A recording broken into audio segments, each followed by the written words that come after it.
Hey, everybody. Welcome to the Evercade podcast where we feed our pets. Yeah, and ourselves. So, how's everybody doing today? Busy. Busy. Yeah. It's the day before Christmas. Woohoo! Yep. There's apparently a song. I haven't heard it. You know, you've heard of the night before Christmas, right? There's a song or a poem called the day before the night before Christmas.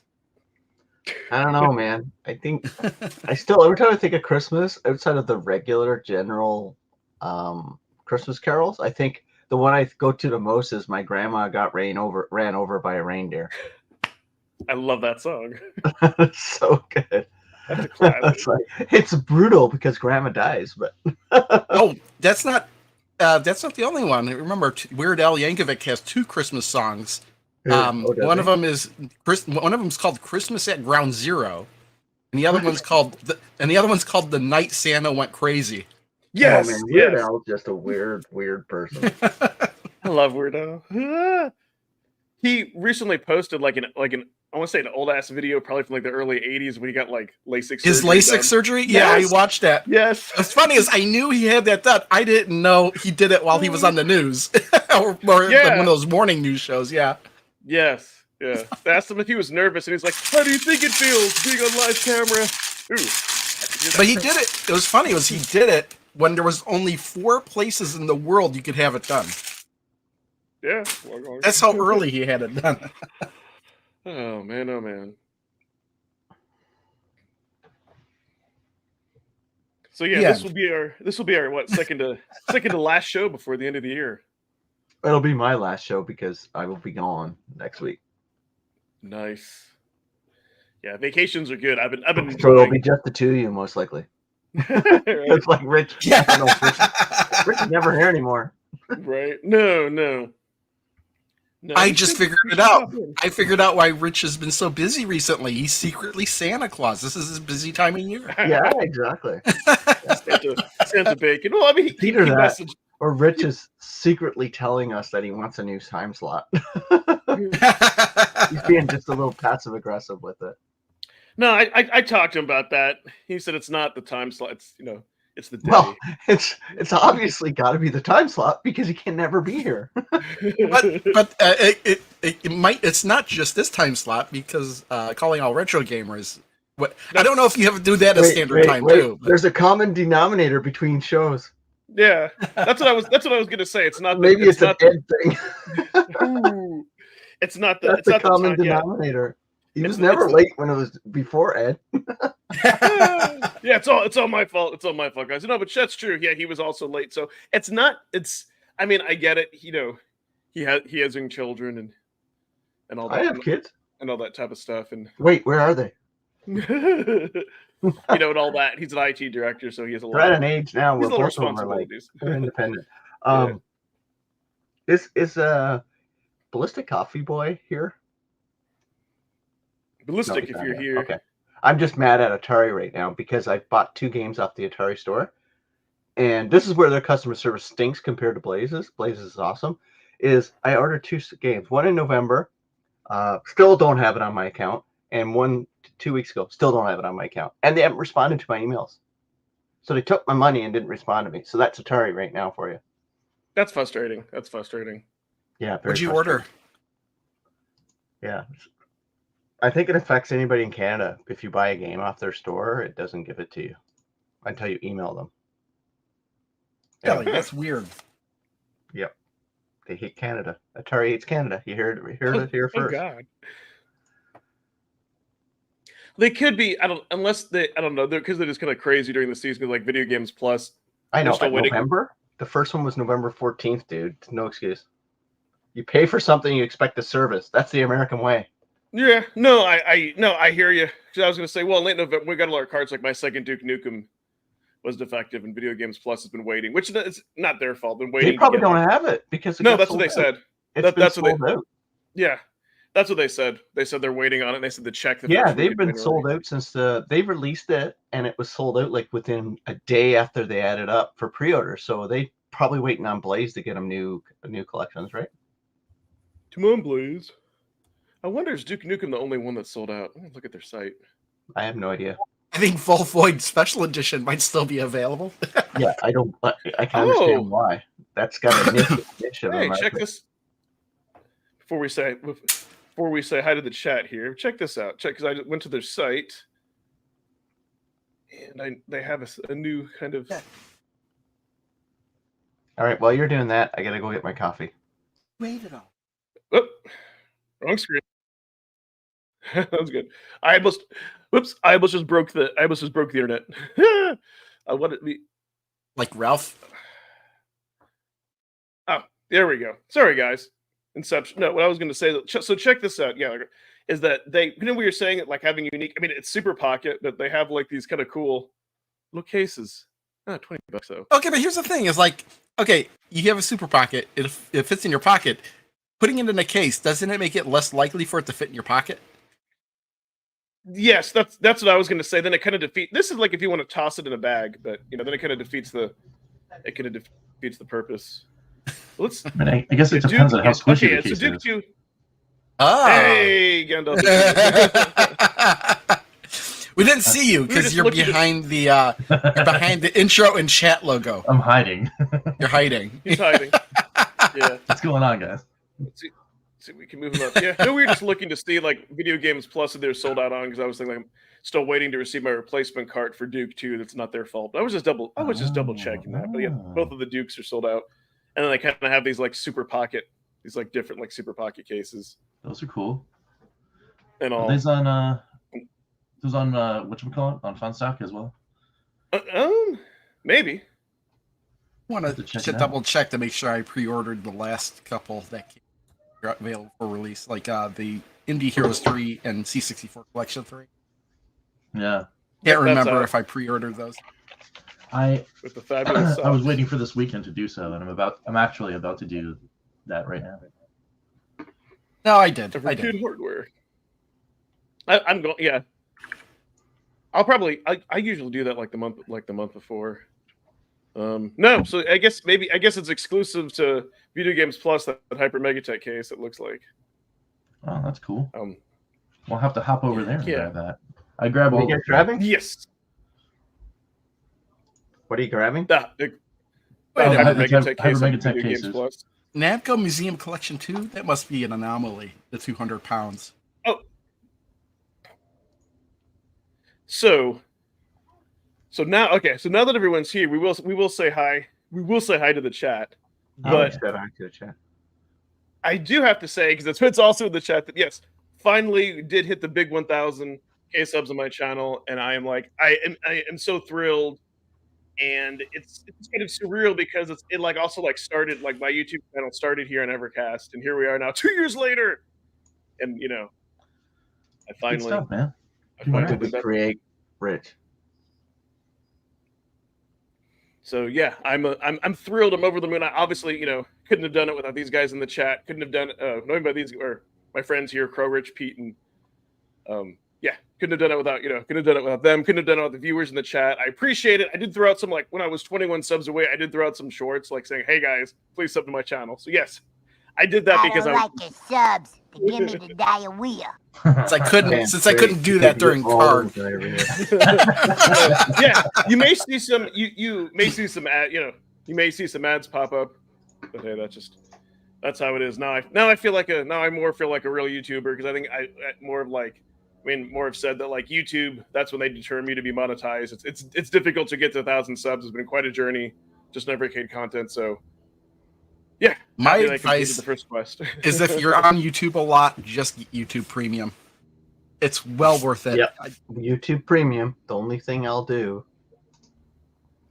I totally forgotten that YouTube has ads, to be honest. Like, I always forget about that. I think I would do that if it wasn't per user, because like me and my wife is separating. But you could get a family account. That's what I got. Yeah, but how much is that though? I don't remember.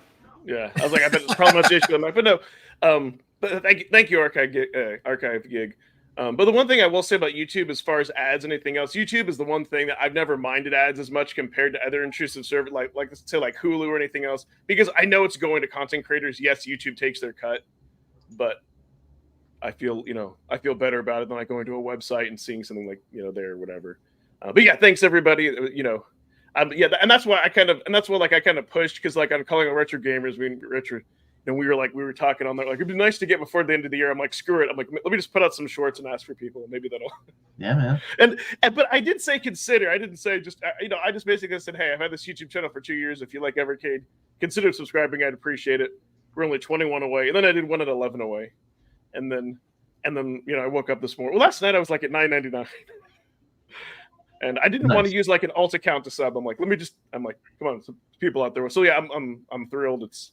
It's awesome. So woohoo! Finally, all of us hit 1,000 subs. Jeez. Yeah, man. It's all good. Oh, it took years. Alrighty, so yeah, let's say hi to the chat. So thanks, Archive Give, Rasta, thanks Andy, Lloyd JRM, thanks, and Kieran Fletcher, Kieran. I apologize if I'm saying that wrong. Feel free to phonetically correct me in the chat there. Hey, Jen Joke, Sucker MC, CG, Rob Taylor, Forgember, John Schneiderman. Hey, iHeartRadio, Corny Puddle. Don't know why that made me laugh. Corny Puddle. Corny Puddle. Desi. Brooklyn Menace, sorry. I like that icon. And yeah.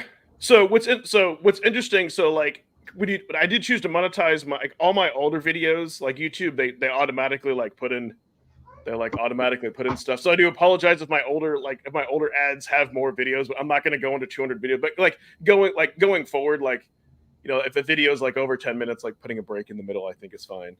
But yeah, it won't be every 2 seconds, because that can get a little irritating. Hey, Mike Nintendo Power. Yeah, he recently hit 400 subs. So he's also I love that avatar. That's a great one. I wonder where you got that image. That's pretty cool. Yeah. That's awesome. That is awesome. So yeah, I'm thrilled. Yeah, I'm thrilled over that. So before we do get into, there's a little bit of news, because I felt really bad last time that I forgot the polls. Oh, okay.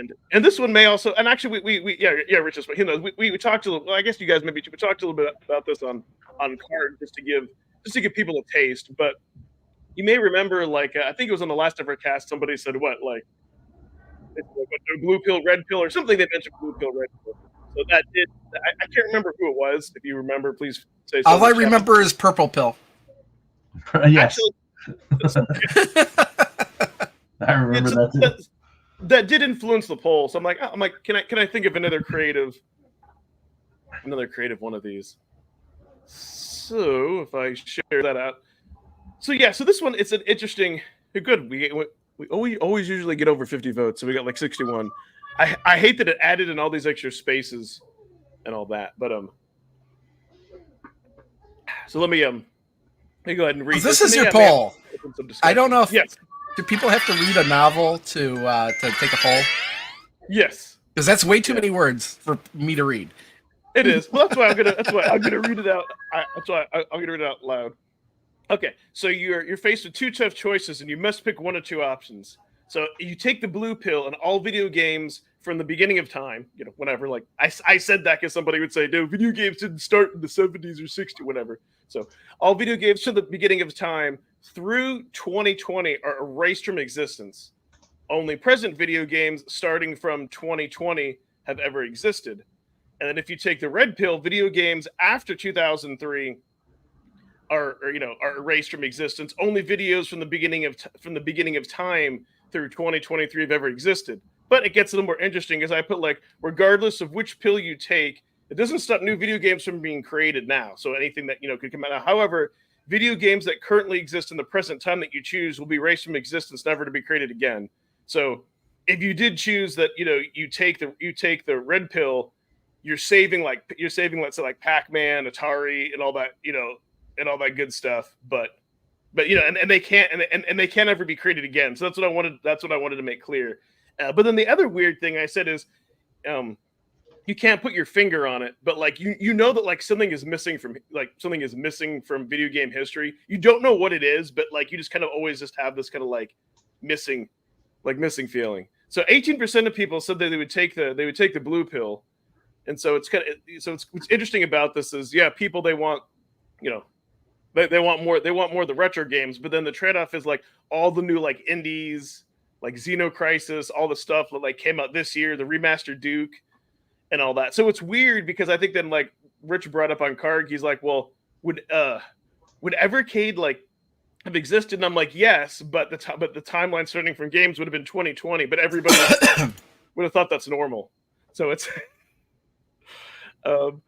yeah. And then someone said they choose red, but then they would regret losing like Flea and Full Void. Interesting question. And I said like if you had it ending in 2023 or ending in 2003 or they said like if you had it ending like around 2011 it would have been easier. And then the person said they thought about it a lot yesterday. They're taking the red pill. They want their 8, 32, 16-bit games. Blue pill that's blue pill takes away from both PS2 and Dreamcast and all before. That's too much. So yeah, someone kind of picked up on. You know what though? The thing is though, if you don't vote, none of this ever happens. Well, I'm saying, or actually, somebody did kind of give your answer. They said they grabbed both pills, creating a third purple pill option. Let's see what happens, and then like the universe explodes. I was like, I just like the color. That's awesome. So this is just kind of one of those ones that just make you think. And so I might do more of those blue pill, red pill. I found like decent icons for that. But yeah, I hate that it added in all these extra spaces, and you can't delete polls once you create them, which is also really? Yeah, are you sure? Well, you can delete them. I'm sorry, strike that reverse. You can delete them. You can't edit them, and that's what like one of Pete's questions. He put the and I teased him about it. Like, what was Mario's first game? And he put like King Kong or Kong King or I don't know. Hey, way to bring up other people's spelling mistakes, asshat.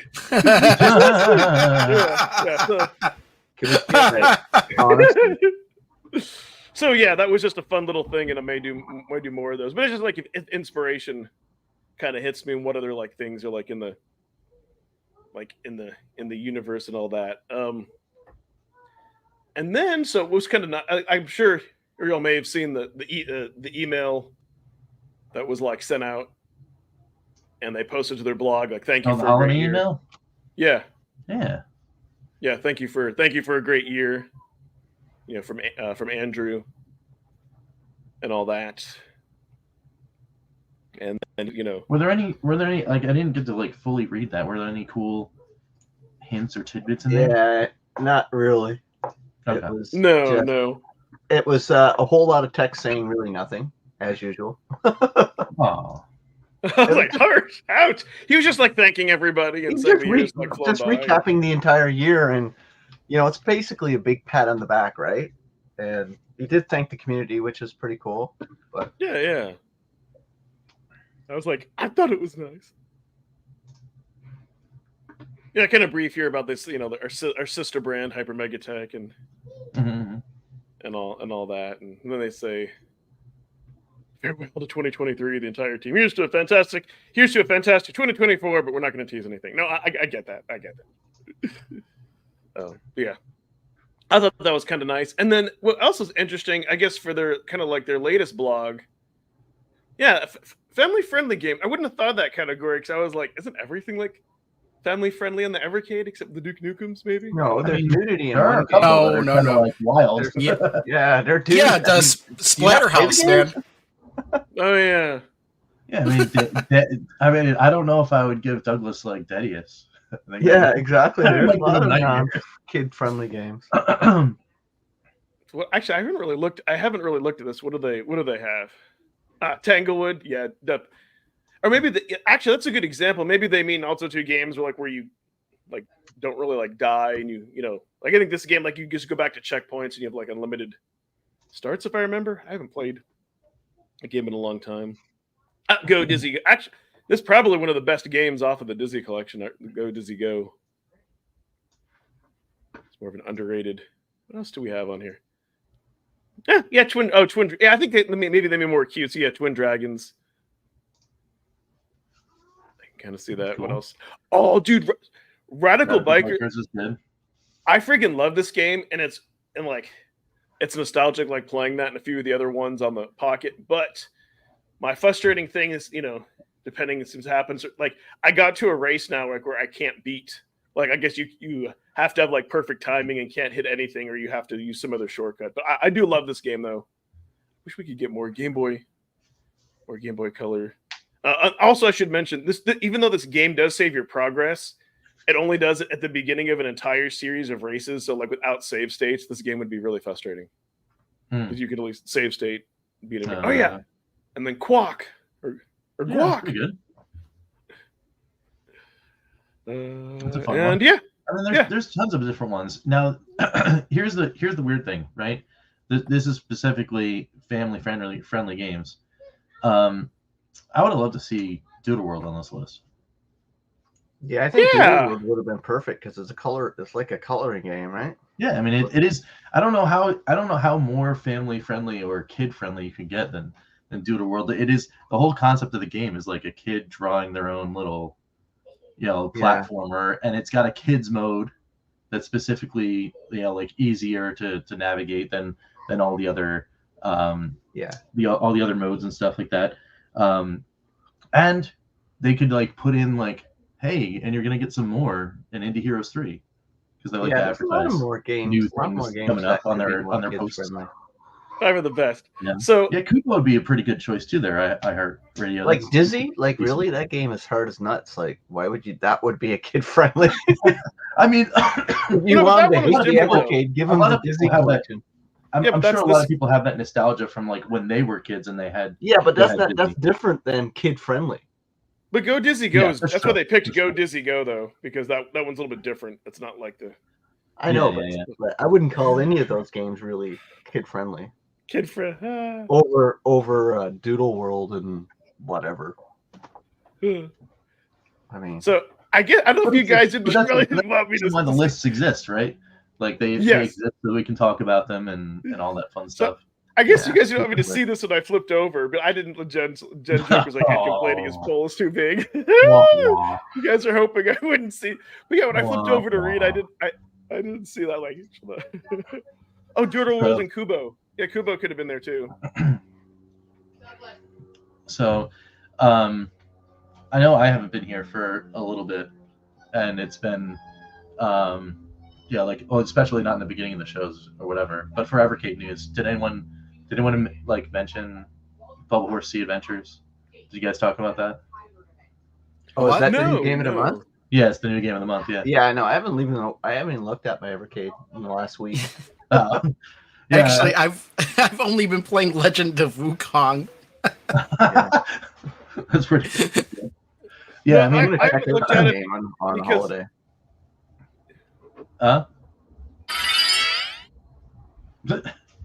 Yeah, what? Somebody says. Oh, did your mic cut out or something? I think so, because he's not responding. No, I thought y'all were in the middle of a.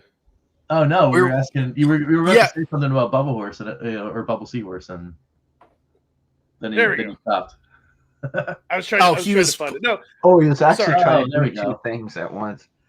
Yeah, sorry, my brain. No, what I was in the middle of saying. No, I've been playing a lot of the new cards. Like I've been playing the Demons of Asborg or whatever, and dabbed a little bit into Good Boy Galaxy. So no, I've been paying for the carts I paid money for. No, but I haven't had a chance yet. I will see. So here, and this is actually a great topic because I love like all the Indie Heroes games. If I can actually skip a game, I don't mind that because then when the cart comes out, then it's like, oh, I haven't played it. It makes it, a lot. Stop that crow. No, it makes it a lot more exciting. You know what I mean? Yeah. But no, have you got a chance to play this yet, Rich? It looks cool. Looks like a mobile game. I'm actually doing that right now. I'm jumping in just to kind of get a little preview before the. Does it look like a mobile game? Like the menu screen? Yeah. Yeah, I kind of did. But then it looks kind of weird. What platform is this playing on? Is this Game Boy Advance? It's this is native. Oh, it's native. Okay. Yeah. Really? Mm-hmm. So why? Yeah. It was a TV OS game, according to the description. Oh. So this was on. I'm imagining this was on Apple TV. I knew it was a mobile game. And but interestingly enough, they only mention tvOS. They don't mention iOS or Android. So maybe it was just a tvOS game. Yeah, it's like Apple TV is iOS, dude. Apple Arcade. Oh, of course. Okay, wait. There's saying it's a mobile game is kind of weird because all the games that can be played on the Evercade can be played on a phone. So. No, I was thinking it was developed for mobile. That's why when I see now Apple TV, that's an iOS game. Oh, this is neat. All right, that's why, Crow. I gotta hit buttons. Hold on. Yeah, I'm gonna check it out. Now that I know it's a mobile game, I definitely want to check it out. So let me check. I'll check it out in 2025. It's like I still haven't opened up the Duke Nukem 2 collection. I think I'm like so far behind. For me, I'll get there. I've been playing Legend of Wukong so much because I'm trying to determine whether or not it's a bad game or a slightly okay game. No, I'd say it's more on the mediocre to okay game. The problem with it is that one of the major problems with it is that the game doesn't tell you what the items do or how good the equipment is. Yeah, and the manual doesn't tell you that, and you can't even look up that information online. I haven't found a course that is like an instruction manual or a walkthrough for that game that tell you what things are. And like when you go to the store to buy equipment, it doesn't tell you whether or not you have the equipment or whether or not it's better or worse than the equipment you already have. The only way to find out is to buy the item and then equip it and see if the damage goes up or not. Yeah. Actually, I don't know. Cool. This game looks like a Mario kind of little bit. Like it definitely feels. Why? I don't understand. Why is the seahorse a platformer? Can't he just swim? Yeah. Why is he jumping? Can't he swim? That's great. Well, so apparently Katie says something interesting about the seahorse being like a terrible swimmer or something like that. Katie's full of shit. Katie's full of wow. But is this not underwater? Because this is not underwater physics either. No, no. There's no floating or anything. And in fact, actually, like, it's just this like weird. Fun, though. Yeah. But you know what? It's fine if it's like an alternate dimension type thing. Where, okay, these are the physics of this world. Of course. Mm-hmm. It's just kind of weird to see a seahorse as a star in a platformer. Yeah. So then they're like, hey, it's interesting. Give them some originality credit there for sure. Yeah. Seahorse out of water has to jump. Seahorse out of water has to jump. How does it jump? It's like, is its tail springing? Because that's pretty cool. Yeah, I don't see what. I mean, that's like how, like in Earthworm Jim, how Earthworm Jim would jump when he's not in the soup. Oh, that game is so overrated. Yeah. So overrated. I'm not saying it's good or not. I'm just saying that's how he jumped as a worm. It's like the theme to Mystery Science Theater 1000. Like, don't ask questions about all the science facts and all that stuff. Why not? What's the point of being human if you don't ask questions? I love it though. I got a cult that you could join there, Ed. If you don't like questions. Oh God. Jeez. It's the bubble seahorse cult. Yeah, seahorse cult. I do love the aesthetic, but yeah, like how like Jen Joke said, yeah, there are like a lot of great new games that demand attention, and that's why, with the exception of the Zelda, like the unofficial PC port, that Nintendo pulled down. That's you guys are like Nintendo DX. So you're contributing to intellectual theft by playing that game. Well, they did it. They did it.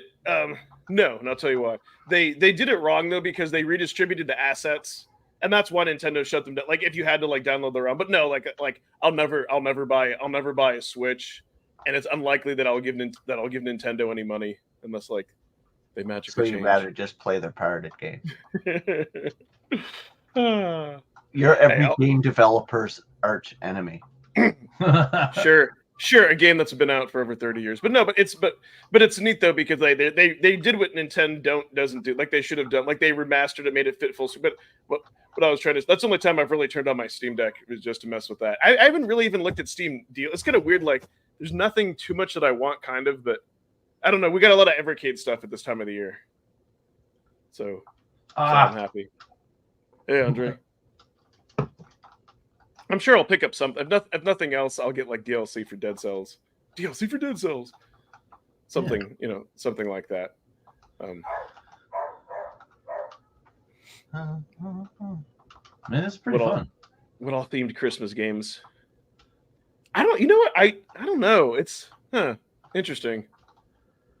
I really thought about it. Well, I mean, right now, like I think the coolest Christmas theme thing that I saw this season was Strike Zone 2600, because when it first came out, it was all Halloween themed, and then they went back and patched it for free just to add like Christmas graphics and stuff, and I thought that was really cool.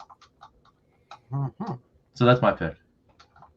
I think when it comes to Christmas theme games, there's not really many good holiday theme games out there. I tend to get my Christmas game fix from MMOs events for old MMOs, because Star Wars Old Republic has an event going, Lord of the Rings Online has an event going for Christmas, so I tend to kind of play those. Yeah. Oh, nice. I play. All right, sorry, I don't mean to cut you, but check this out. So we do have a new member of the Evercade family column, because I know he commented a few times. I was on the fence of getting into the Evercade ecosystem, and he bought himself a VS for Christmas. Nice. He gets into it. That's awesome, dude. Well, welcome in, man. That's awesome. But yeah, I play I play a mobile game called Final Fantasy VII Ever Crisis, and that game just had a pretty wild holiday event. That was pretty cool too. I like that one.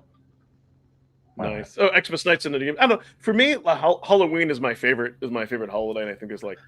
Yeah, those have cool events too. Yeah, exactly. Yeah, so for me, it's just like getting kind of like Demons of Asterborg, if you consider that a Christmas. That's what I've been playing. And I did dive into Good Boy Galaxy, and what that is a Metroidvania. Like I may have to look at a while, but I think like might have to go to the different worlds to get different things to get past. You do. Yeah, it's a Metroidvania. Wow. Yeah, but I love like the character, like the character development and the crazy things that like you meet and all that is like really cool. But yeah, that's what I've been switching back and forth between those two games. I will say though, since the new cards came out, I also were like for a while, like before bed, I was picking up the Super Pocket. I haven't as much. I've just been doing a lot of games on the VS. Probably been my choice, but maybe over the next day or so. If we're all just chilling on the couch, I'll whip out the EXP. Very cool. I won't show anyone. I promise I won't show anyone my polls. Only that. Don't say whip out and polls. Oh, God. I had to. You guys, I had to. You guys are trying to hide that other comment. But yeah, no. This has been an incredible year. I hope next year. For the next month, we see. I want give me a good arcade collection, please, or something else unexpected to start it off. I have a funny feeling that's what we're gonna see, and if I had to guess, we'll probably see 4 of them. That would be good. That's I'm like Blaze. You got computer collections out of your system. Switch off to some other. Or 5, so they can get to. We're gonna see the next 4 are gonna be 4 more Commodore 64 collections. Yep. Well, there's definitely going to be 4 more computer collections for sure, because they have to get the 10 on that. That will happen. Why do they have to get the 10? What's up? Why do they have to get the 10? Because I'm OCD and I need to have it. I need to have it. in my life. They need to at least do that. They can never do another computer collection again as long as there's 10 of them. So yes. What's a tent pole release? I've never heard that term. I don't know, since we're talking about pole. What's a tent pole release? Tent pole is the highlight of a release. It's like it's a movie thing. Like the best movie of the summer. Okay. It's like what they're expecting to make a lot of profit on. Yeah.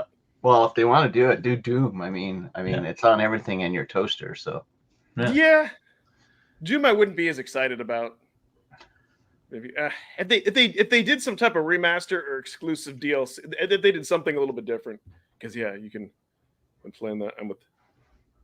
I'm with Rich. I reckon in arcade. Yes. So and here's the reason. And here's the reason why I would be shocked if they came out with like a Commodore 64 Pocket. I don't think that would do as well outside the UK. But if they came out with like arcade ones like they have been, it will. Are you talking about like Super Pockets? Yes. Yeah. I mean, I think an arcade Super Pocket probably. Well, I mean, that's what they have been. That's what they're doing. Yeah. But I was saying there's an example. Like I don't think they would ever release. They would ever release that. Just like they won't do like a Pico 1 Super Pocket because like it isn't as known. Even though I think Pico. I wouldn't say that at all.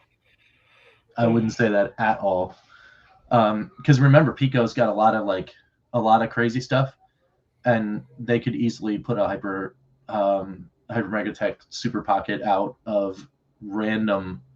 Like, hey, here's like some really like deep cuts on a handheld, and then try that out as like a toe in the water. I could definitely see them doing that because they have such a great relationship with them. They've got tons of games coming out on multiple collections already. I could definitely see them just giving it a whirl once.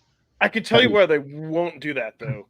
It's because the Super Pocket is for the general public, and if people look at that, then the problem is I hate to say if you have like a handheld like that with not as unknown games on it to the general public who aren't into this niche hobby that we are, then it falls into like those other like cheaper like handhelds that have like all the hacks and these different. It falls into that territory. Are you saying that the Evercade is not for the general public? Yes. I've said that many times. It's a niche hobby. It's for people like probably in their 40s or 35 or older that want to rediscover retro games and physical media because all the younger generations, they don't have that connection to physical media, and I wouldn't expect them. I wouldn't expect them to. And that's what's fast. It's just kind of like a buddy, a colleague of mine. He's about. What's the incentive for the general public to get a Super Pocket then? Well, but I'll tell you because it's all the same stuff that would be on the Evercade. Yes, but there's different generations. Like a colleague of mine who's he's 36 or 37. He grew up during the Super Nintendo. Like that was his first console. So like something like Atari, he can't relate to. Nintendo, he can kind of relate to. So even within that, like there's like genre specific. But the reason why, like with the general public, they see something like Bubble Bobble was popular enough. Capcom, Mega Man, something like Namco. You know what I mean? It's kind of like people are buying it because it's like a little throwaway handheld that they can just use and bring it. They're not getting into it because it's not a hobby for them. They're just getting like a little time waster. That's kind of the difference, and that's why I say Evercade isn't because you have so many options. Like probably a lot of people like that would get an Evercade. Like they'd rather have a Switch. They like Nintendo. It's a name brand. You can get some of those. It makes sense for that, and that's why Evercade is specifically niche. Like you have to care about physical media. There's the collecting aspect of it. You know what I mean? It's its own ecosystem. So yeah, definitely Neo Geo Kart. Otherwise, they would have tried to do that. I do like the name Evercade Junior though. That would have been neater for the Super Pocket. Well, I kept saying that it's called Super Pocket. It's not an Evercade. But then I got it and I started messing with it. Why didn't they just call this Evercade? Yeah. But yeah, for me, and I think during next week I can start to work on it. But and it's kind of like for me, like playing games, like probably video games, as far as like on systems, like one of the most important things is comfort. Like holding the device, holding the controller, and like seeing the screen. And so I'm going to go through and kind of compare all these and what I find to be comfortable for me in the different use cases, because I think it's important. I'd be surprised if a Namco. But the issue that I have though with Namco, it's going to be the screen, because they, like, what was it, like, I think 5 years ago they did release like one of those like mini arcades, and it was like $150 when it came out, and it had like your Dig Dugs and Pac-Mans, but they put like a 16:9 like ratio screen on it. And they also put like some horizontal games, so like you'd have to ridiculously like stretch them out and all.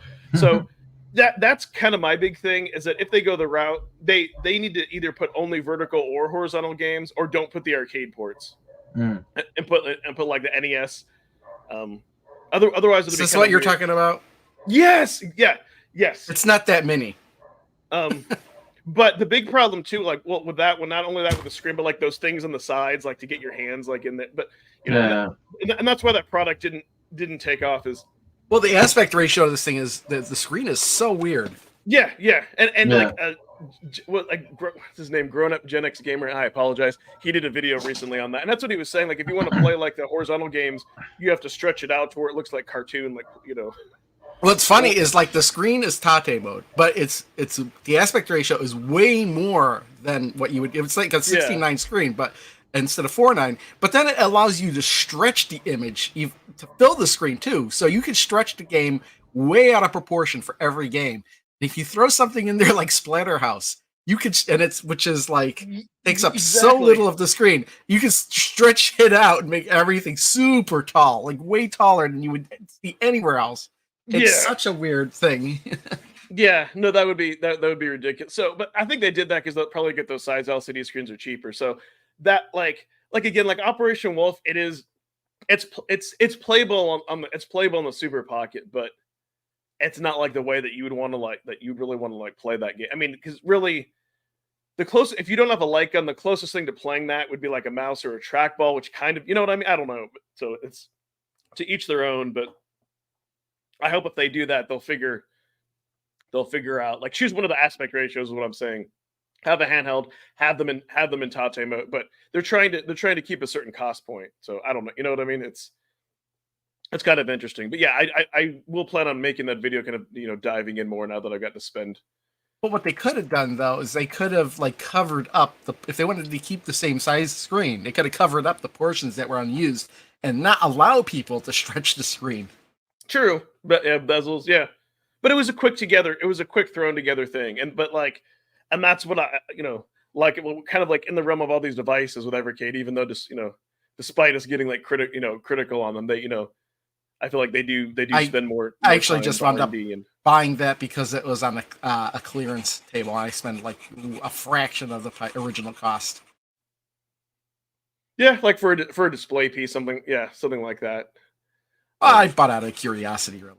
Not really on display. to see what's on it too. So yeah, who knows if they? I think like if they were smart, do a vertical one, throw on like just put on like Galaga, Pac-Man, you know, and those and Mappy and like those kind of games. Like put the arcade, you know, or don't and just do like all the games from Namco 1 and 2, or do all the Namco from Volume 1 or 2 that you can buy on all their platforms, you know, that have like the NES version of Splatterhouse. And so it's an interesting balance, but here's the thing that they have to be careful of, because now, like, you know, Ambernick and all those other devices are becoming more popular. So that's another, you know, as much as I love Evercade, that's where I kind of say, like, you know, like if you had a buddy who was a casual gamer who just wanted to like play all the games, are you going to recommend that they spend $150 on an EXP, or you'd be like, you know what, if you just want to play games and you don't care about collecting and you want something set up, you're probably going to recommend like one of the $60 Ambernick devices just for them to get into, or maybe the Super Pocket if they really like Taito or Cap. You know what I mean? Like it's tricky, and that's why I say like it's for a niche group. And for me, I don't know. I kind of like that because it creates a sense of community and all the other stuff. Not saying you don't want Blaze to be successful and all that, but it's definitely, it's not for everyone. And I don't think a product like this should be for everyone, because then once it does, then it's lost its special sauce, right? So, yeah, kind of good tangent. Operation, yeah, with the Sinden gun, yeah, exactly. And that's kind of like, so for me, like with light gun games and driving games, if you want to, like, I am more very like picky about that, because that's kind of kind of like the arcade experience. And see, like, and if we kind of go there too, like pinball, I'm also kind of like torn between, between the two. But to get like a real pinball machine, you might as well like buy another car. So like, well, no, wait, hey, for pinball machines, if you look, you can get some for pretty cheap. Like used ones. Like the first 3 that I bought, I didn't spend more than $200 on each. So that's very doable. You just have to do a little bit of maintenance on them. Yeah, but if you We're want not like talking about a brand new modern, one. if you want like the one like the Elton John or like the Texas Chainsaw Massacre that's coming, like all those other, they're like at least $8,000 or more. That's yeah, but I don't know. Like I don't think many people who get into pinball, I don't think they start out buying a brand new pinball machine.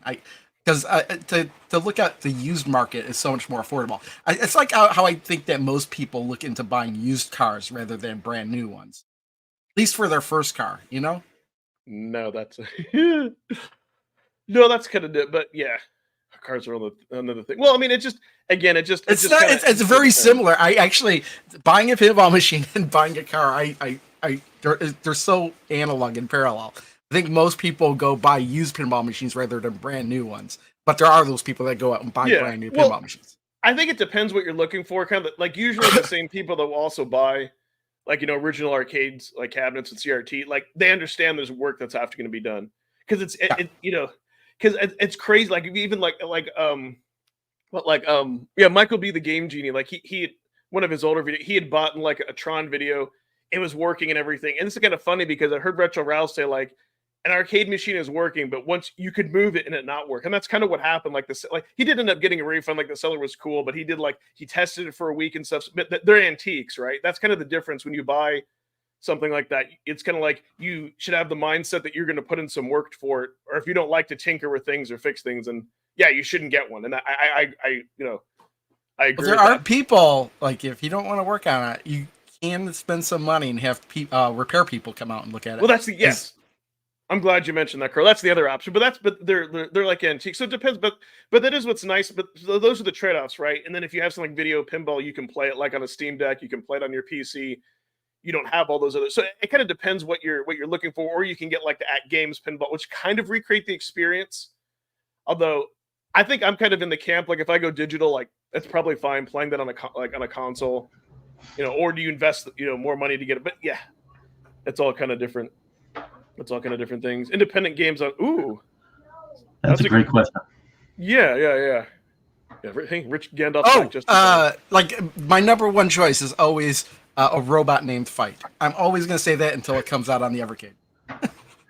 That's pretty cool. Fight. Yeah, that's a. I've heard and seen many good things about that game actually.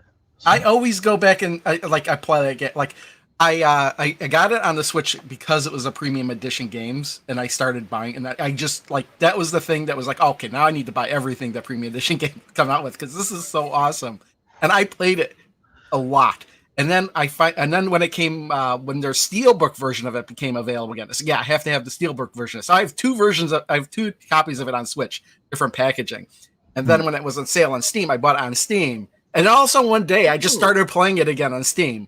And I've already played through it like 3-4 times on Steam, enough to where because you can't beat the game the first time you play it.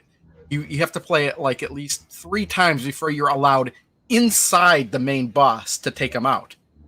And every time you play it, it's randomly generated. Metroidvania? This looks pretty cool. Yes, it is exactly like it's a randomized Metroid. And the more you play, the more stuff you unlock to find in your next playthrough. So you'll do something. Oh, you beat this person. Well, this weapon is now going to be available in future playthroughs potentially. Yeah, you're not necessarily going to find it, but yeah, it's an awesome game on my Switch. I think. I might have to get this game, especially for this price, $3.24. Everybody who's got Steam should be buying this game right now if they don't already have it. Yeah, it's fantastic, dude. That looks awesome. Oh, Murtop, that would be yes. That would be another great one to throw like on Indie Heroes. Dave the Diver I haven't played. So here's the thing. So, and this is always a great thing. So here's the thing. As much as I love like Vampire Survivors and all that, I'll tell you why I don't like. And it would be cool to see a physical cart. The problem though is that game gets a lot of DLC and it gets a lot of updates, like in good quality DLC that add more to the game. And if you have it in whatever version, like, I think that's the thing we need to be careful. Then you won't get to fully experience the rest of it. You know what I mean? Well, it needs a analog stick too. That's the other. Yeah, Because that's the other I thing. think It is playable with a D-pad. Yeah. It is playable with D-pad, but I think an analog stick is almost the only way to really truly play it. And I would love to see like one of those style games come on there, but one that's finished. To Ed's point, Yes, like thank one you. that doesn't need updates. Yeah. Because that would be cool. So they could go and natively grab one because there's thousands of them out on Steam, and there's a lot of good ones. But I would grab one that's already finished and packaged. Definitely. Yep. But there's a great one that I've been playing, Death Must Die. That is the best one I've played yet. It's better than Soulstone Survivors. Doesn't look as good as Soulstone Survivors because it's a different art style, but it's I'm having a blast playing it. It's Death Must Die. It's an amazing game, and it's in early access though. Ooh.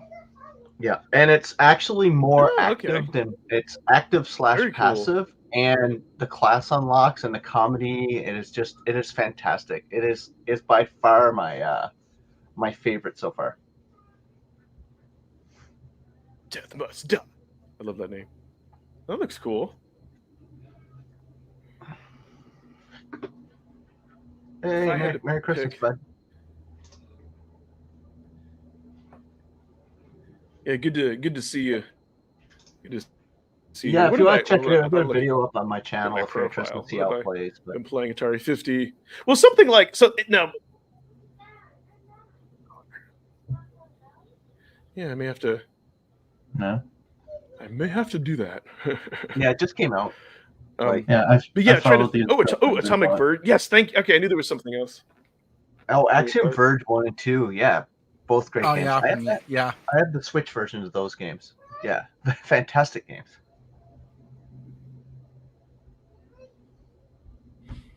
They keep they're on my wish list, and every time they go on sale, every time those games go on sale, I go in my cart, and then I look at my cart. I have too much stuff in my cart, and I always wind up going out of my cart to make room for other stuff. Yeah, that's usually I think everybody's problem. Like I have my my cart right now on Steam, and it's just been sitting like this for like a day or two because I'm like, oh, should I take stuff out of here? Because I don't know if I want to spend over $100. I've got everything I wanted from the Steam sale, so I'm pretty good. I got my tables that I wanted. I bought a lot of the expensive stuff off of Fanatical already. Like I finally bought Mortal Kombat 1. The new one? The new one. Really? The new Mortal Kombat 1. I've been too busy playing Street Fighter 6 that I haven't gotten into more. Yeah, I'm still playing that too. I bought it, but I don't know when I'll get to it because I'm still playing Street Fighter 6 too. But I was always like, I wanted to buy that when it got on sale. And well, you know what happens when I get on Street Fighter 6? I don't do any of the main campaign. I just go to the hub and play all the arcade games. I've been just playing the story mode with my own built character. That's all I've been doing. I go play the arcade games in the hub. That's all I do. So that's how much I love retro. I'm playing a brand new game that's out, which has got a fantastic story mode, but I go to the hub and play old 30-year-old games. Apparently, everybody's guessing like Tekken 8 is coming out in January, and I like Tekken. And it's going to have the same thing, I think, where you have a whole bunch of old Namco games you can play in it. I think Tekken was one of my favorite. I'd love to see Tekken, the first Tekken on PlayStation, come to the Evercade because that game. Oh yeah, they could do overload for me. I played the demo. I bought the game. The first Tekken would be fantastic on the Evercade. They could do Tekken 1, 2, and 3 on one cart. Yeah, the third one I like. Because you don't need analog sticks for those games. Nope. Yep. And Tekken 3 was like, it's one of those things where I have like supreme nostalgia for it, yet also internally I have some minor disappointment because I hyped myself up for that one so much that the day I got it, I brought it home and then completed it, as in I beat the game with every single character on the hardest difficulty, and then went through and beat that Tekken Force game. And I got through all of the content in like 6.5 hours, and I'm like, oh, now I'm just gonna go find friends to like. I only really played Tekken. I was like, oh man, I ran through it too fast. It's funny. is I bought Tekken 7 when it was on sale on Steam, and I bought the all the season passes or whatever. And you know what? I haven't really played the fighting game. All I've done is Tekken Bowling. Oh, but I nostalgia for Tekken 1, and There's I nothing think better that would than be like a taking huge hit. Kuma and like So- you have to see this giant bear doing. Yeah, Yes. that's what I loved about Tekken 1. Is like just the fact that it was non-humanoids in there, which I'm like, Yeah. oh, this is so Yes. cool, and it's 3D. Yeah, man. That's why I never So got into I'm- Virtua Fighter, because I was too much into Tekken. Well, Virtual They Fighter is play way more similar. technical. Yeah, it's way more technical. Tekken You is can't. more like button Yeah. smashing, so that's why Yeah, I it love it. is. Yeah. It's not a hard No, game, right? So I'm I glad love you guys Tekken brought for up the those fact that earlier. it's. I'm talking. Those earlier 3D games, and so for me, I like that those talking. were always. So for me, I have a few problems with modern fighters because they sell you too much DLC, and then you have to pay for. Maybe if you get like the Game of the Year editions, but like that. Well, turns that's it what I off. do. I don't buy. I usually buy everything all at once, or I'll buy And then- like that's what. When I bought the Mortal Kombat 1, I bought the deluxe edition with everything in it already. Yeah, And then the DLC other is thing not that bad. If it's done right, DLC is fine. When you think about it, Ed, you have channel memberships, so you're offering DLC to your YouTube community. But see, You're offering paid DLC. But here's what's It is. different, though. Don't you argue with that. We No, all I do, will. right, Rich? No, and Fist actually, bump, you're going Rich. into my. Fist bump. I No, mean, you're going into my next point. Is that like I remember when you bought games that were like a complete game, like Mortal Kombat, you could unlock all these secret characters. Now they want Well, you. they're Now they unlocking want you to secret pay characters for of you on your channel. them. And so for me, for You're not membership, winning like this argument. memberships, You're done. it's like DLC where it's different. Not only that, the other big problem I have too is that like Street Fighter 6 is they made all the characters look like Fortnite, and like that's and like Mortal Kombat 1, they make them look too realistic. So for me, like that, like the visual aesthetic is like ruined for me. Really? Yeah, I I think don't they're like very any- stylized in both of those games. like it's kind of the same reason like I haven't gotten into Streets of Rage 4. Like I don't like, and that's what we'll see with the new Sega. Like for me, when a game starts off like 2D, like I like that it stays that way. When it changes, then it almost looks like a different. It's like when they remake like movies and add special effects. So it's just like for those people who enjoy that, but like for me, something is always lost when you go from the 2D. Wait, let's go back Streets of Rage 4. You didn't like Streets of Rage 4? I didn't. I thought it was great. I just thought it was too short, but I love that game. I thought they did a really good job of tying that into the mainline series. The visuals, and then I read a lot of reviews where people were saying that it was like too easy, and I kind of I was like, there's difficulty. You can play on different levels of difficulty, so it obviously is going to be too easy if you play it on easy difficulty. But I honestly thought Streets of Rage 4 was probably one of the best continuations, truest to its original 3. I thought. Maybe I like Streets of Rage 4, but I can't speak to that since I never really played Streets of Rage 1. Yeah, 2, me or neither. 3. Actually, I wasn't a Genesis kid, but I thought Streets of Rage 4. Everybody who was big into Streets of Rage 1, 2, and 3 told me 4 was a perfect continuation of the series, and it held on to a lot of its nostalgia and it respected the original. So I'm just surprised you didn't jump on it because I thought it was great. Maybe for $5 I would take a peek, but stuff dude, like that's a $20 game any day of the week. But yeah, Streets of Rage 4, yeah. But for me, it's kind of more disappointing. So like, there's certain maybe like it's that where it's kind of the old man to me. Like, there's certain things that I remember a certain way, and I like the nostalgia a certain way. It's just kind of like if they did like a modern like 3D Chrono Trigger, I wouldn't really. I'm like, you know what I mean? I get it. You're an old man shouting at clouds. We all do that. It's kind of the same thing with the Atari Recharge games. Like, I'm glad it reaches certain audiences. But Black Widow. Maybe that's why I've only picked up like Black Widow for that because I never really they're played all that fantastic. as much. Berserk is the worst one. Yeah, definitely. Yeah. Well, but Berserk is still good. You know which one they really did? They released Missile Command before they created this Recharge series, and the first Missile Command kind of sucks. It's a mobile game. Yes.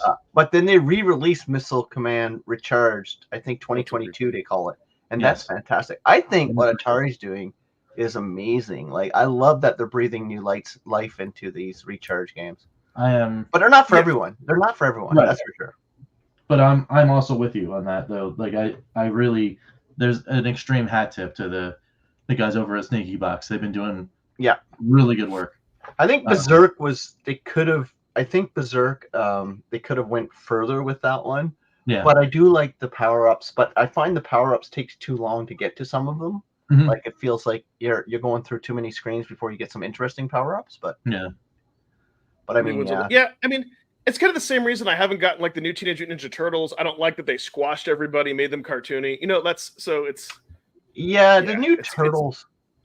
It's like everybody's like fond over it, but I think it's hard to beat the Turtles arcade games. Like those are just nostalgia wins all the time for me. But I did like the new Turtles game.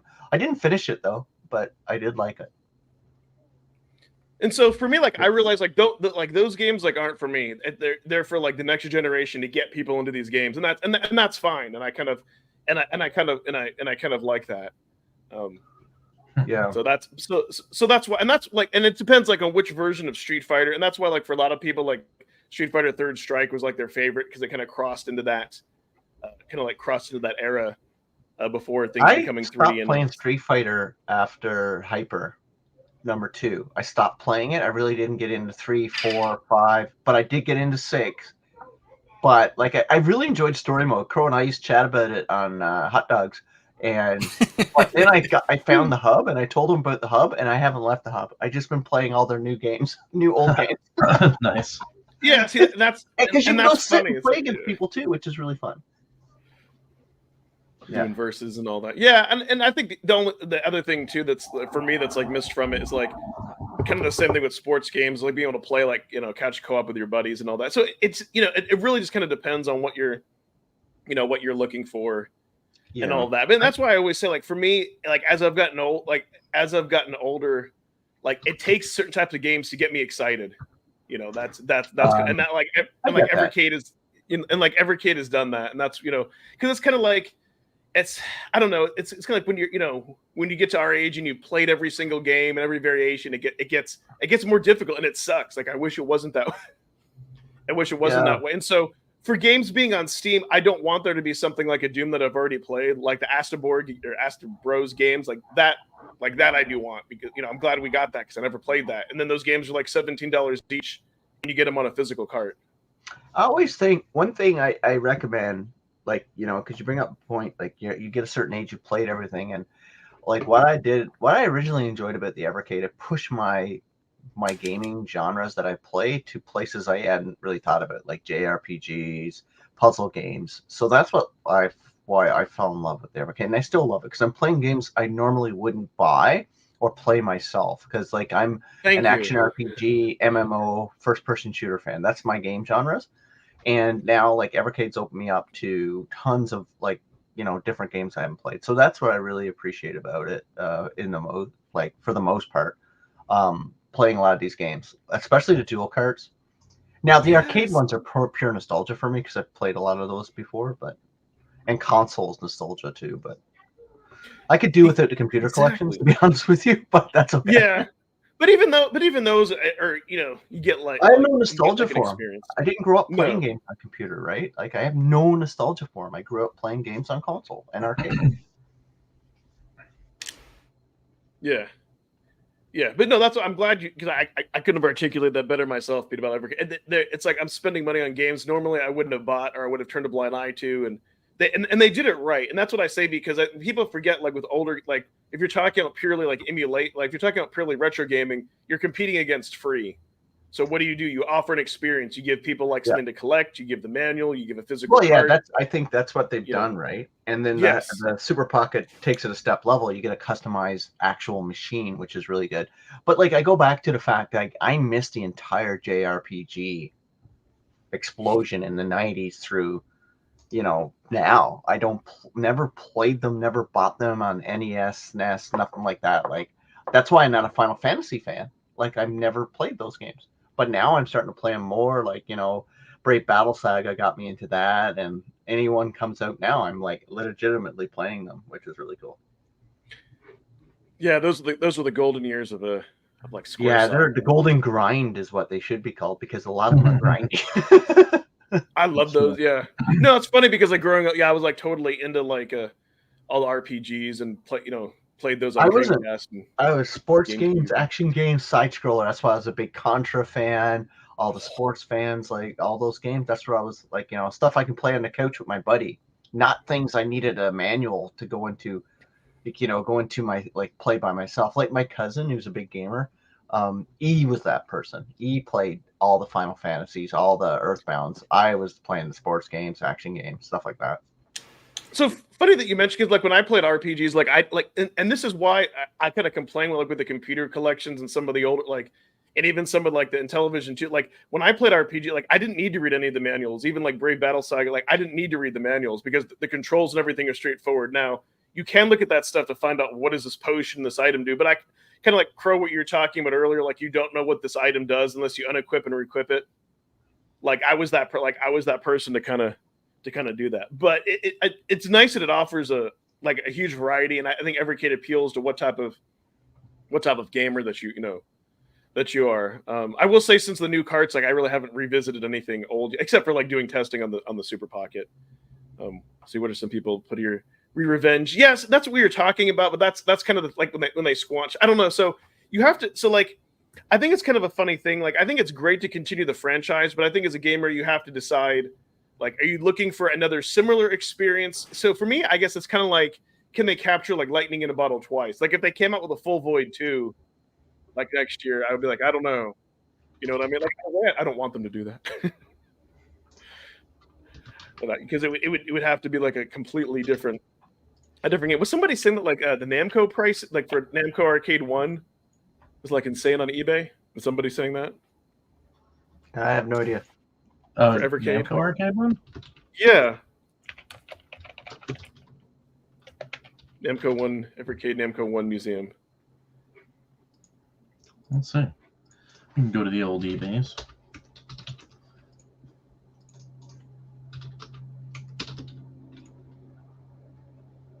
Yeah, just for the fun of it. Because I do like to see what Evercade.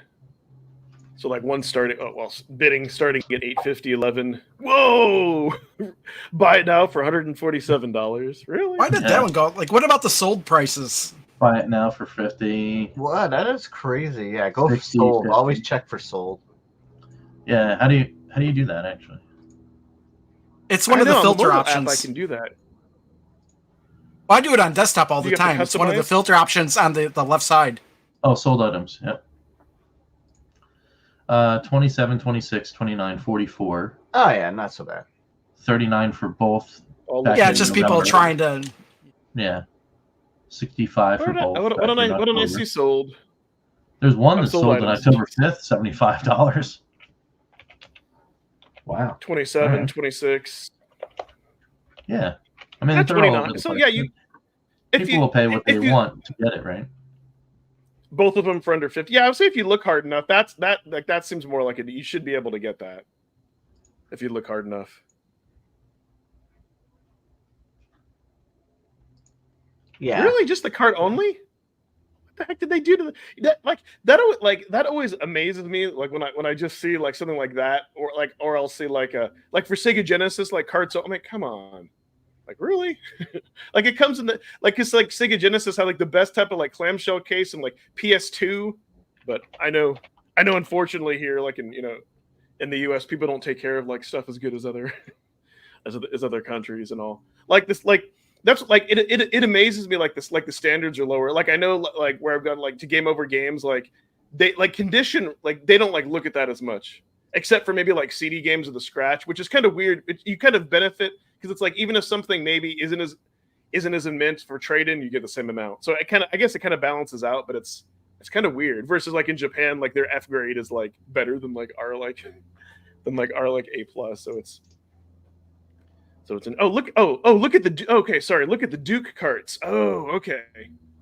But are they being sold on the secondary market because of the Duke Nukem? Duke carts? Evercade, Duke. Man, there's too much stuff. Helps if I spell Evercade right. I'm also having to like type over my like mic in the way. Duke Nukem. Let me find. Oh my God. Okay, let me share this out. Really?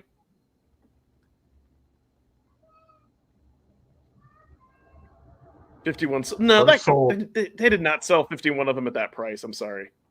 Go to sold listings. Scroll down to your left. You can click on sold.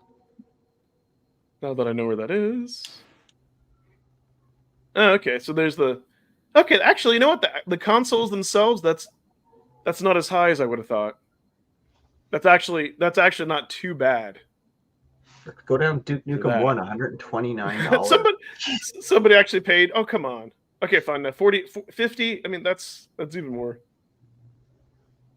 That's Yeah, pretty, that makes pretty sense. wild. Like, I mean, it's not available right now. Probably won't have new. I don't know when the new supply's coming in, but yeah, it's a good way to make some little bit extra coin. But the process of like if it's only double the price, eBay, it's like they'll take their cut. It's then you got to mail it out. It's like, ugh, gross. Mhm, mhm. Yeah, well, see that's Oh, yeah. funny that you mentioned that, Pete, because even like the people that were like scalping and selling like analog pockets, right? So it's like, but when all tax and everything is done, it's like $300. Well, And I then the sell people- on eBay, right? So Yeah. I sell hockey cards on eBay, and I only sell what it's like my time, and I factor in the time, the price of the card and stuff like that. So it's not worth it for a certain amount, right? Your time invested. Yeah. Anyway.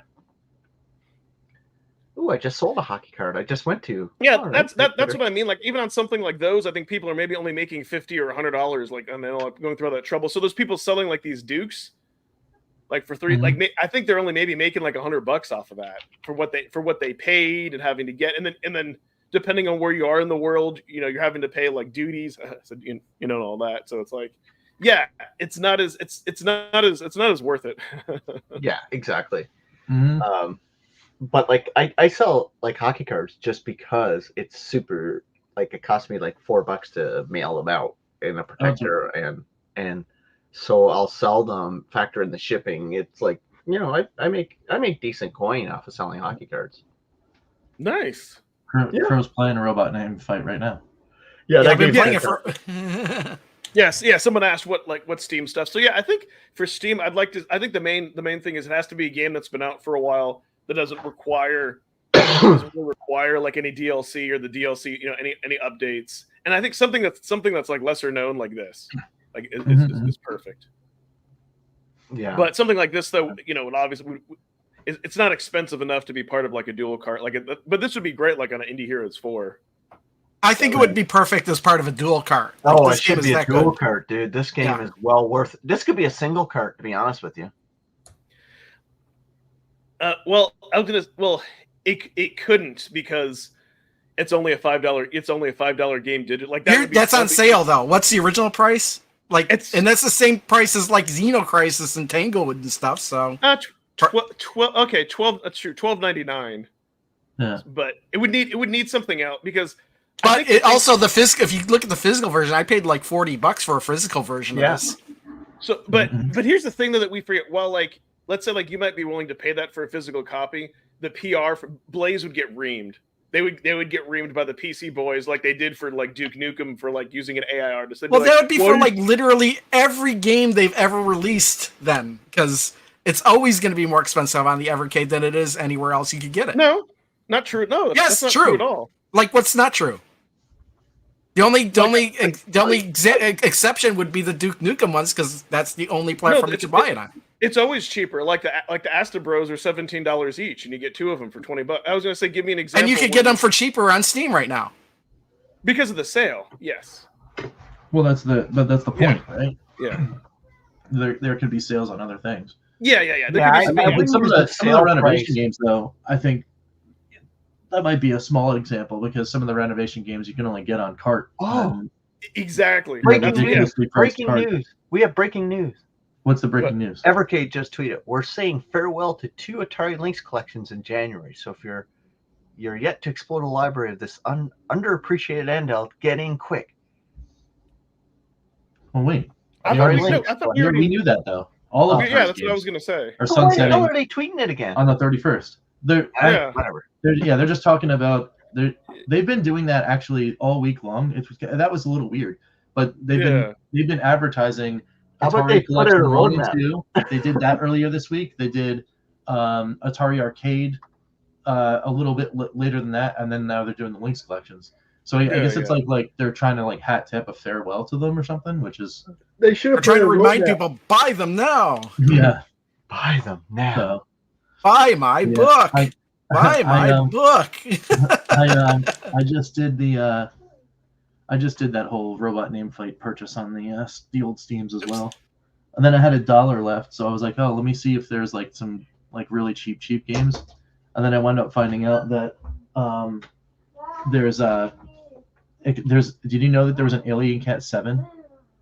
Apparently, it's 50 Yes, cents. I knew this because I looked up because when they came out Alien Cat 2, I was like, what happened to Alien Cat 1? And I looked it up, and they're all PC games and they're all different genres. Yeah.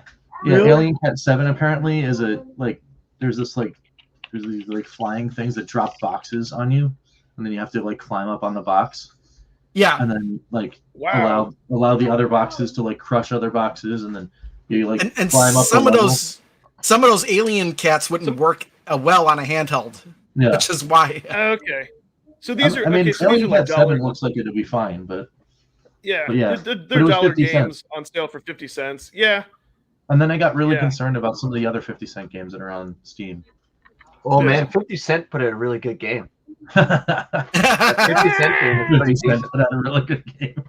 50 I Cent. think that game is worth 50 cents now. That game was What the heck decent. is the name of that game again? What's the name of that game again? Bulletproof. That's No. right. That's right. 50 Yeah. cents. Something in the sands. But the other Something so the ironic other- about that title, actually. I think the other thing too. So not, like we were kind of going back about what games. So not only that, but I want them to be like different. Like Full Void was a good choice. It was something different. It was something new. The Astor Bros. I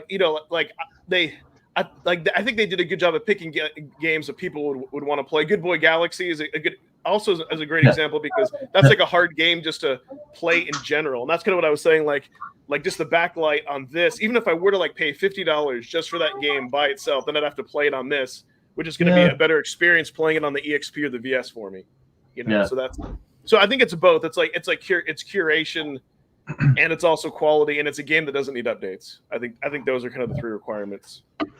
Otherwise, if they're just little smaller games, just throw it on there with like indie heroes, and then you're, but it's the reason, like Donut Dodo. It's the reason Donut Dodo won't be a single, because it's only a $5 game.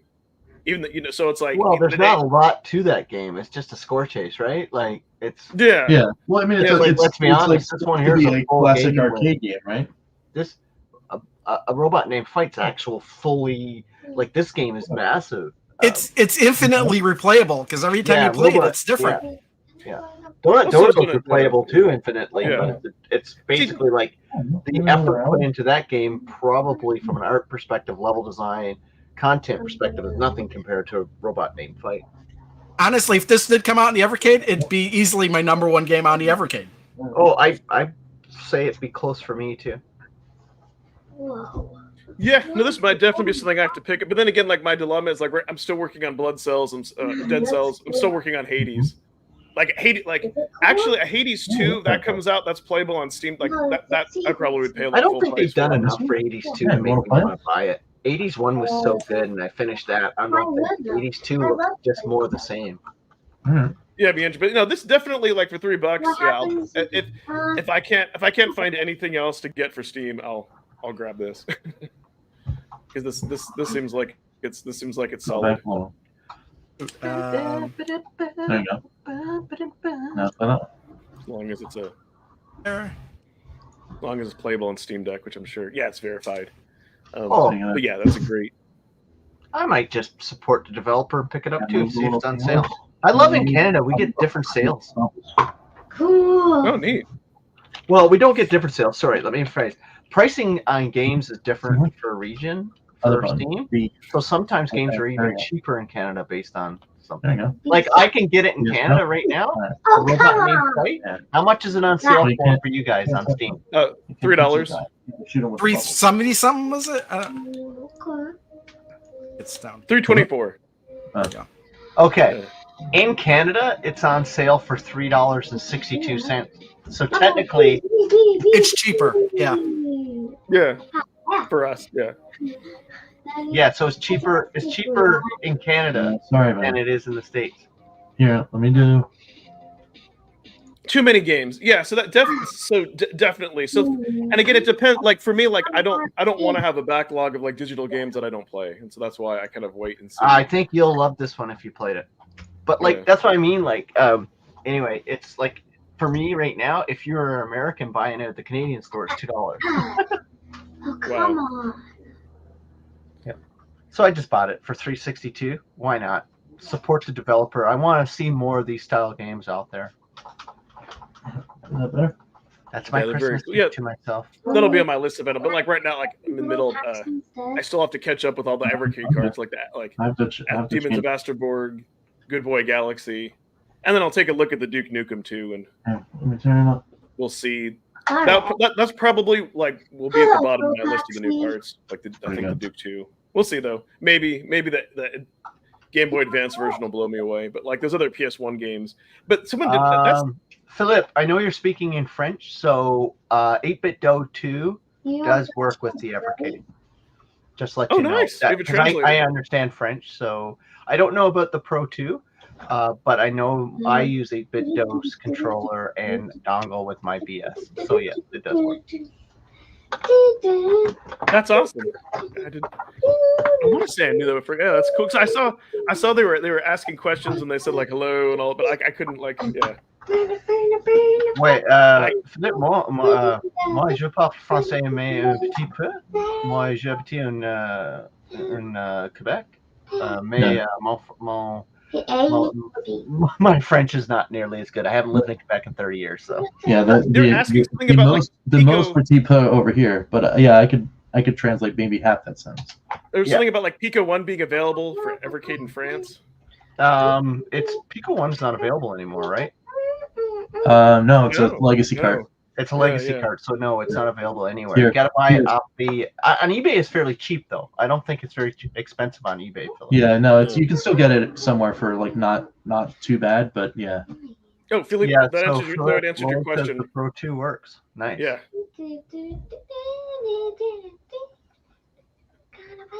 I should have get my my kids in here to speak to understand French because they're both in French immersions, so they speak and talk and write French much better than I do. That's awesome. So I love the aesthetic of this game, like that, like being that like it gives you like Metroid vibes and all, and all that. What are you doing, you silly? Like, dude, like that's very very very cool. You see, kind of like what I was saying earlier. Like I know a lot of people like the Metroid like first person shooter Prime that's on the Wii and all that, but I can kind of remember playing it. Like for me, I didn't like it because like I'd rather play this, like something like that. That's kind of what I'm getting at. Bienvenue, Philippe. You're welcome. Yeah, dang it! Yeah, I think if anything else, yeah, I think that'll be the one that I. It's all Crow's fault. Yeah, it's funny when I go back to Quebec, the French comes back. Watch? Huh? You want to sit up here and watch? But yeah, the hobbits have come to take over. They're getting so big, right? I am being invaded. You're being invaded by little hobbits. Yes. Gandalf, it's time to go. It is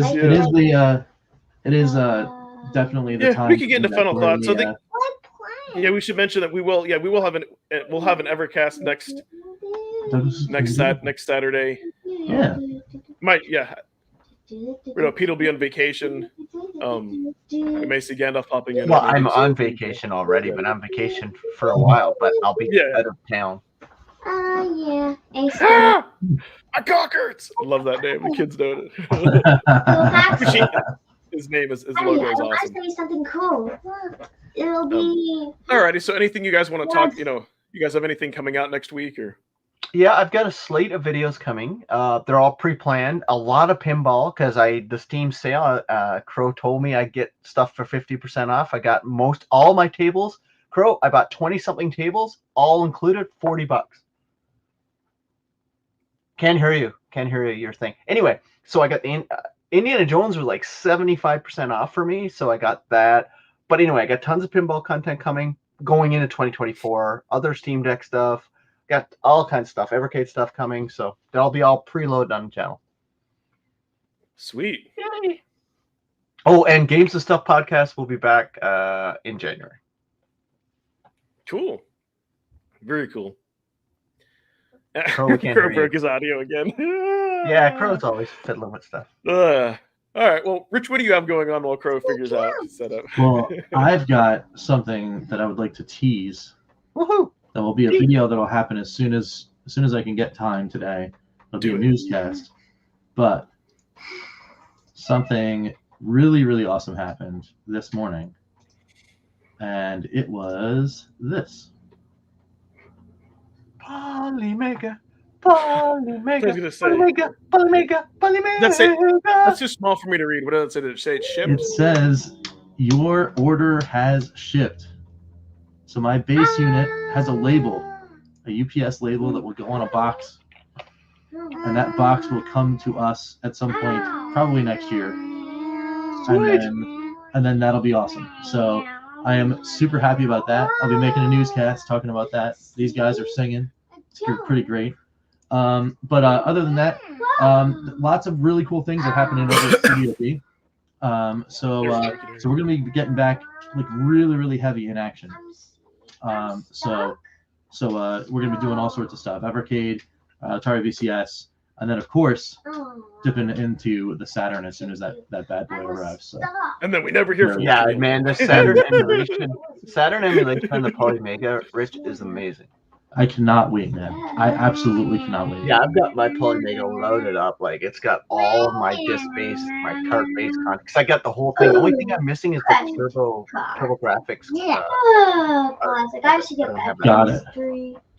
That's dude. I cannot wait, man. It's gonna be awesome. Oh, dude, it makes gaming fun again, especially if you download the English patches to certain games. It's awesome. Nice. Okay. So yeah, I mean, looking forward to another really cool year over here, and definitely want to send thanks to everyone out there in the ether and the chat that has been hanging out with us over on Bacon Ice Cream. Oh, another Diabolic video is going to hit the channel today. So that'll be kind of cool. Another Lorcana video. Eric's been doing really, really awesome things on his side. Put up a lot of really, really cool elements. He's been working really hard on that stuff. So yeah, good stuff. I've been playing way too much Lorcana on Pixelborn. I was like, you need to log in, Rich, because now you can get cosmetic upgrades with stuff, and they give us 500 crystals for free. Yeah, I've been playing way too much of that. So Crow, what do you have going on next week in the new year and all that? Oh well, I've been I played. Let's see here. I've been catching up on Pico Interactive 3. I've been playing Legend of Wukong for so long now that I can't remember because I was playing them like recording them as I was playing them, and I recorded about an hour and a half of Legend of Wukong, and I'm like, okay, well I gotta stop now. I'll continue later, and I was like, you know what, I'm just gonna keep playing it, and then I'll kind of just summarize it when I'm done playing it. But I kept playing it, but I can't remember now the game I was playing right before that because I played it for 3 hours. What was it? Wukong and Zero Tolerance. I played Zero Tolerance for 3 hours, and I have 3 hours of footage. So I got to figure out how to edit that down too. I might not. I don't know. But that wound up being way better than I was expecting it to be. I couldn't stop playing it.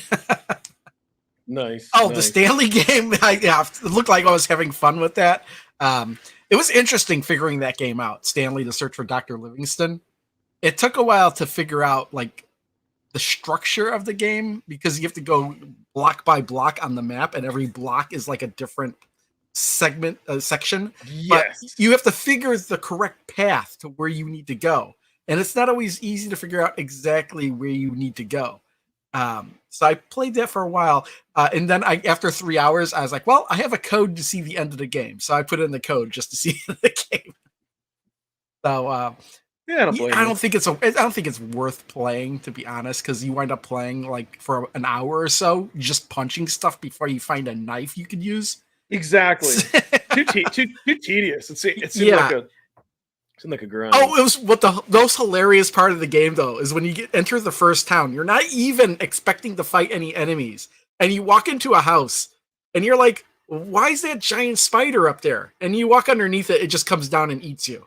It's like, what? This is the town. This is somebody's house. Yeah. So yeah, just that.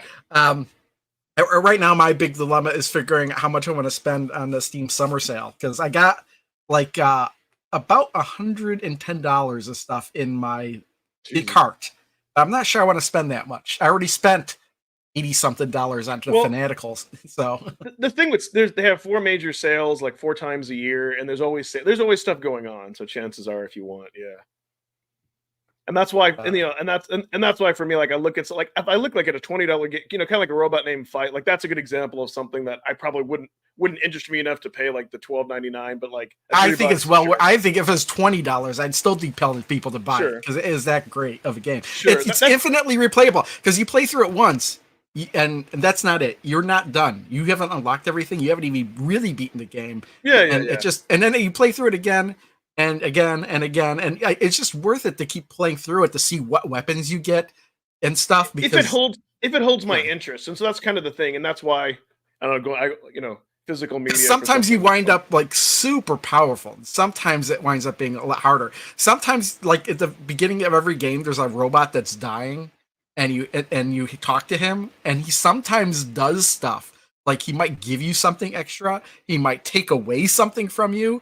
Sometimes he'll teleport you to sometimes he'll say something weird, and he'll teleport you to a glitch dimension, which is extremely hard. It's really, and you have to play. It's cool. It keeps every time you play it, something new happens. I'll have to compare to not compare it to Dead Cells and standalone, but So before we wrap things up, I guess on my channel, coming into the new year, I will have, and it's spoiler free. I'll be talking about Full Void, and I'll be also talking, and I even put the title like best gaming experience in Evercade ? So I kind of talk about that, and I do ask people like if they would, as Rich came with the idea, like on calling a retro game, would they want us to do like a spoiler thing where we do go in depth and talk about kind of the meaning of it, because that game is just incredible. Hopefully at some point y'all will play through that. I'd love to hear what everyone says. So that'll come out. Was not going to happen. And Pete, I did buy Marvel's Midnight Suns too, alongside Mortal Kombat 1. Oh, Marvel Midnight Suns is a great game, man. Yeah, it's a great game. It's been on my wish list for a while, and I figure I was like, okay, now I'll buy it. Yeah, that game is super fun. It's turn-based, right? Like it's a turn-based game, but it's super fun. Yeah. Superheroes turn-based are things you don't normally hear together, and I was into that because I like turn-based stuff. Yeah, this one's really fun. It's a really fun game, and I really enjoyed it. It's got a lot of strategy on it too, especially, and it's hard. It's not an easy game. Nice. But yeah, no, I do recommend everyone play through Full Void because it's if you have, I would say if you have 4 or 5 hours. I mean, it took me 4.5 hours just playing chill mode, and if you like puzzles, and then I'm already like hour 8 on Wukong. Yeah, that's too much. Exactly. But still, I'm over halfway through the game, so I gotta see what happens. And listen, that's what I like about it. Like when I played Asta Bros, I think I put like 7-8. The Duke Nukem's like I wanted to beat it, but I'm gonna be doing that. I am gonna be recording footage to put out about like the Super Pocket and do kind of more of a review and compared all the ways to play. I want to do that at some point. I do want to do like a top, or I want to rank all the carts of 2023, but I'm waiting to get my Duke Nukem 2 replaced so I can play the last game on it. Maybe I could start that. I don't know. I got a jet. It's time to go cook some chili. Time to go. Christmas chili. Does technically no, but you're gonna want it. You're gonna want to update it. So yeah, I was gonna say, why wouldn't you? I mean, unless you really don't want to update it. But then again, also just wanted to thank everybody who subbed to my channel. Thank you for helping me reach 1,000 subs. Thanks to Rich, Pete, and Crow, and everybody. This was an awesome year and an awesome Christmas present just to get. So we will go ahead and we will roll the outro where I think my channel. That's not the last one of the year. Next week, oh no, we got one more. That's right. We got one more. Last one before Christmas, I guess. Then we got one more. So bye everybody.